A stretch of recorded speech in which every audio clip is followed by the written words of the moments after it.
Welcome to our products అండి. Sai Shanmukha products. ఈరోజు శిరోజ సంరక్షణ చూర్ణం ఏ విధంగా జుట్టుకు అప్లై చేయాలో చూద్దామండి. ఇందాక జుట్టు చూశారు కదా, ఆ జుట్టుకి నేను 3 స్పూన్స్ పౌడర్ తీసుకున్న. కొంచెం హాట్ వాటర్ వేసి ఈ విధంగా వచ్చే కన్సిస్టెన్స్గా చేసుకోవాలి. తర్వాత అది స్లోగా హెయిర్కి అప్లై చేసుకోవాలి. ఏ విధంగా అప్లై చేస్తున్నారో ఆ విధంగా అప్లై చేసుకున్న తర్వాత కొంచెం లైట్గా మసాజ్ చేసుకోవాలి. అప్లై చేసుకొని 10 to 15 మినిట్స్ అలా జుట్టుని కొద్దిసేపు వదిలేయాలి.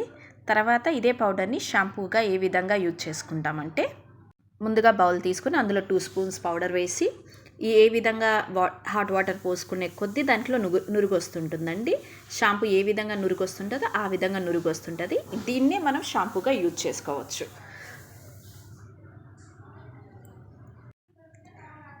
స్నానం చేసిన తర్వాత జుట్టు ఏ విధంగా వస్తుందో చూడండి. పౌడర్ మేకింగ్ ప్లస్ బెనిఫిట్స్ కావాలంటే ఛానల్ సబ్స్క్రైబ్ చేసుకోండి అండ్ నెక్స్ట్ వీడియోలో చూద్దాం.